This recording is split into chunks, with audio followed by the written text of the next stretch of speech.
கடந்த ஆண்டு தமிழ்நாடு அரசு பணியாளர் தேர்வாணையம் நடத்திய உரிமையியல் நீதிபதிக்கான தேர்வு முடிவுகள் சில தினங்களுக்கு முன்பு வெளியாகின.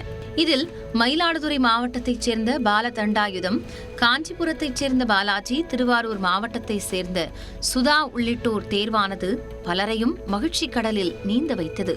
காரணம், இவர்கள் அனைவருமே அரசு பள்ளிகளில் தமிழ் வழி கல்வியில் படித்தவர்கள் என்பதுதான்.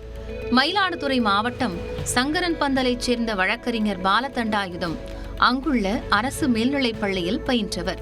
விவசாய கூலி தொழிலாளி சுப்பிரமணியன் அஞ்சம்மாள் தம்பதியின் மகனான பாலதண்டாயுதம் பள்ளி மாணவராக இருந்தபோது தமிழ் பேச்சு போட்டிகளில் எப்போதுமே முதல் பரிசு வெல்பவர். ஆனால் குடும்பத்தின் வறுமை சூழல் 2004ஆம் ஆண்டில் 12ஆம் வகுப்பை நிறைவு செய்தாலும் அவரால் கல்லூரியில் சேர முடியவில்லை. கட்டுமான பணிகளுக்கு சென்றார். இந்த நிலையில்தான் 2006 முதல் 2010ஆம் ஆண்டு வரை வழக்கறிஞர்கள் சிலரிடம் உதவியாளராக பணியாற்றினார். 6 ஆண்டுகளுக்கு பிறகு பூம்புகார் அரசு கல்லூரியில் பிஎஸ்சி பயோடெக்னாலஜி பிரிவில் சேர்ந்து பயின்று அடுத்ததாக திருச்சியில் சட்டக்கல்வியையும் முடித்து வழக்கறிஞர் தொழில் செய்து வந்தார். இதற்கிடையே தாய் புற்றுநோயால் பலியாக சில வருடங்களில் தந்தையும் காலமானார். திருமணம், குழந்தை என வாழ்க்கை மாறினாலும் லட்சியம் மாறவில்லை.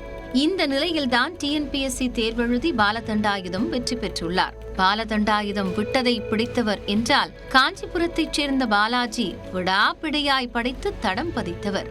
சேக்குப்பேட்டையைச் சேர்ந்த சலவை தொழிலாளி கணேசன், மேகலா தம்பதியரின் 2வது மகனான பாலாஜிக்கு சிறுவயதிலிருந்தே வழக்கறிஞராக வேண்டும் என்ற எண்ணம்.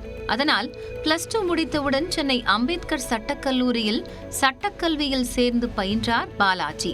சலவை தொழில் மூலம் நாள் ஒன்றுக்கு 200-300 ரூபாயே அதிகம் கிடைத்தாலும் மகனை படிக்க வைப்பதில் பெற்றோரும் விடாப்பிடியாய் இருந்தனர். இந்த நிலையில்தான் சட்டக்கல்வி முடித்து வழக்கறிஞர் சுகப்பிரியன் என்பவரிடம் பணிபுரிந்து வந்தார் பாலாஜி. தான் கண்ட கனவு நனவாக திட்டமிட்டு ஒரு நாளில் 8 மணி நேரம் படித்து முதன்மை தேர்வு, நேர்முக தேர்வு என அனைத்து தேர்வுகளிலும் சிறப்பாக செயல்பட்டு உரிமையியல் நீதிபதியாக தேர்ச்சி பெற்றுள்ள வழக்கறிஞர் பாலாஜி வழக்குகளை விரைந்தும் நேர்மையாகவும் விசாரிப்பதே தனது விருப்பம் என்றார். லட்சியத்தோடு தலைகுனிந்து படித்தவர்கள் இன்று தலைநிமிர்ந்து வலம் வருகின்றனர்.